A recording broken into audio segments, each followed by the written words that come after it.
Eu venho mais uma vez cumprimentar os nossos jovens do Jardim Califórnia, do grupo Adonai, com a gloriosa paz do Senhor Jesus. Nós estaremos dando início a mais uma aula e o nosso tema é um tema de muito debate, de muito interesse, a sexualidade humana, que está ali no livro vou começar pelo livro de Gênesis, capítulo 1, a partir do versículo 26, que nos trata assim: Adão, o primeiro homem, e disse Deus: façamos o homem à nossa imagem, conforme a nossa semelhança, e domine sobre os peixes do mar, e sobre as aves dos céus, e sobre o gado, e sobre toda a terra, e sobre todo réptil que se move sobre a terra.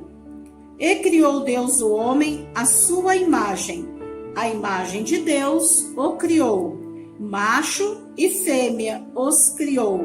E Deus os abençoou, Adão e Eva. Introdução. E o mesmo Deus de paz vos santifique em tudo, e todo o vosso espírito e alma e corpo sejam plenamente conservados, irrepreensíveis para a vinda de nosso Senhor Jesus Cristo, que está ali em 1 Tessalonicenses, capítulo 5 e versículo de número 23. A nossa tríplice natureza, ela se compõe física, mental e espiritual. Deve ser plenamente consagrada a Deus para que o mundo veja em nosso ser a imagem e semelhança do Criador. Vamos entrar no primeiro tópico, a natureza de Deus. Ao contrário do homem, Deus é um ser simples, possui uma única natureza. Por esta razão, ele foi definido pelo seu próprio Filho, Jesus, como sendo Espírito. Está ali no livro de João, capítulo 4 e versículo de número 24. Isso significa que para existir, o Senhor não necessita, como nós, de uma natureza composta de corpo, alma e espírito. O Todo-Poderoso define a si mesmo como aquele que simplesmente é. Eu sou o que sou.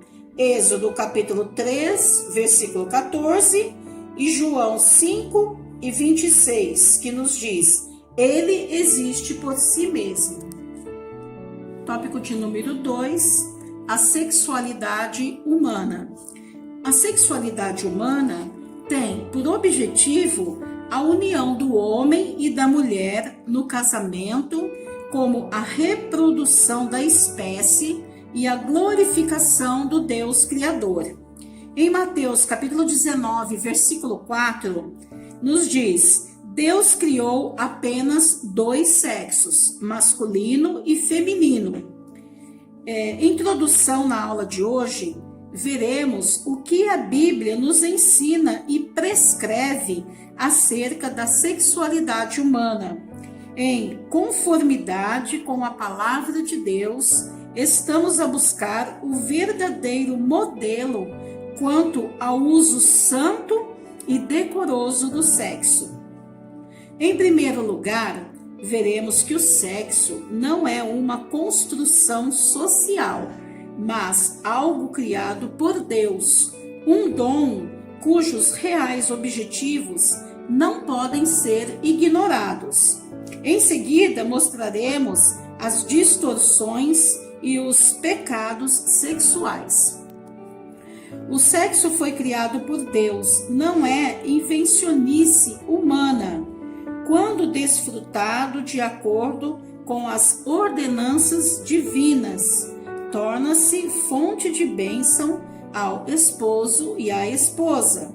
Portanto, os jovens devem manter-se puros e guardar o seu corpo, que é templo do Espírito Santo, até o dia do matrimônio. O sexo foi criado por Deus, tendo em vista 3 objetivos. Primeiro deles, a procriação da espécie humana. a união conjugal e a glória divina. Portanto, o sexo não é um assunto banal ou algo para simplesmente prazeres desordenados, escondidos, pois tudo quanto fazemos debaixo dos preceitos e determinação de Deus, obedecendo os seus ensinamentos, são bênçãos para a nossa vida. Portanto, a intimidade sexual é um dos aspectos mais saudáveis, belos e significativos do casamento. Dentro de um contexto amoroso, fora do casamento, pode causar mais prejuízos, transtornos do que benefício. Portanto, podemos ver aqui em Gênesis capítulo 2 e versículo de número 24, que nos fala assim: portanto, deixará o varão o seu pai e a sua mãe, e apegar-se-á a sua mulher, e serão ambos uma só carne. O sexo foi criado por Deus para ser desfrutado no contexto da vida matrimonial. O sexo, quando praticado antes e fora do casamento, afigura-se como ofensa e pecado perante o Criador e ao seu próprio corpo. Portanto, no casamento, une o casal e perpetua os laços entre o homem e a sua esposa. Nós podemos ver hoje que, devido ao modernismo, a essas novas práticas, que nós vemos pelo mundo afora, hoje está muito normal achar que isto não tem mais importância, que não tem mais valor. O jovem e a jovem se guardar em santidade até ali o ato do seu casamento, que é o que nos determina Deus. Hoje não estão levando isso muito em conta, devido à modernidade, que foi determinada pela sociedade. Estão achando isso como uma coisa banal, mas isto é algo que agrada ao coração de Deus e é aquilo que Deus determinou para a vida do homem, para que tudo vá bem na nossa vida, para que tenhamos um lar, uma família abençoada, debaixo das ordenanças do nosso Deus. Aí vamos entrar aqui também no número 3, que nos diz assim: a glória de Deus. O sexo não é uma atividade meramente fisiológica ou recreativa. Na Bíblia, há um livro dedicado às belezas da vida conjugal, que nos retrata ali em Cantares, capítulo 2, e versículo do 1 ao 4. Aliás, a Igreja de Cristo, ela é apresentada como a noiva do Cordeiro. Também podemos ver ali no livro de Apocalipse, capítulo 21, e versículo de número 9. Também Apocalipse, capítulo 22, e versículo de número 17, que podemos ver algo mais glorioso que o Senhor deixou para a vida, conjugal, para a vida de um casal, mas um casal casado, não para namorados, para noivos, como nós estamos vendo nos nossos dias hoje. Então devemos nos conscientizarmos e aprendermos da parte do Senhor os propósitos de Deus para a vida dos jovens. Amém?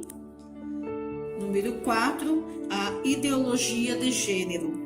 A chamada ideologia de gênero é mais uma tralha inventada pelos inimigos da família cristã, alegando que o sexo é uma mera construção sexual. Tal ensino instiga os pais a educar os filhos de maneira neutra, deixando os meninos e as meninas à escolha de seu sexo social ou ideológico. A Bíblia, porém, é taxativa quanto a tal pensamento. Deuteronômio, capítulo 22, e versículo de número 5. Estaremos aqui agora dando a nossa conclusão final sobre esta lição. Apesar do ser humano ser dotado de sexo, foi este criado para louvar e exaltar a Deus através de uma vida santa e pura. Que jamais esqueçamos de que o nosso corpo é o templo do Espírito Santo. Não somos um mero fenômeno fisiológico, somos a imagem e a semelhança de Deus. Que os nossos jovens possam entender esta palavra, que possa vir a falar no coração e que possamos refletir em todas as consequências, todas as escolhas que nós fazemos na nossa vida.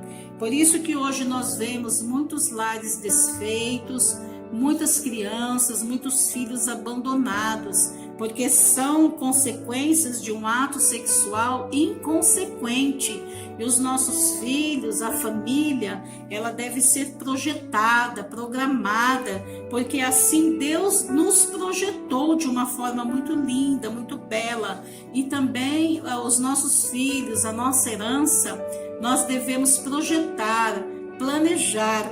E para que tudo isso aconteça, para que o nosso lar venha a ser uma bênção, a nossa família, a nossa casa, nós devemos estar debaixo da vontade do nosso Deus. Então que os jovens possam se guardar, possam fazer tudo com consciência, com inteligência, com responsabilidade, porque é algo muito sério e que traz consequências. Se for uma boa escolha, traz boas consequências. Terá um lar abençoado, uma família feliz. Mas se for uma escolha de qualquer maneira, de maneira desordenada, também trará muitos prejuízos. Então que os nossos jovens possam estar atentos à vontade do nosso Deus. Amém?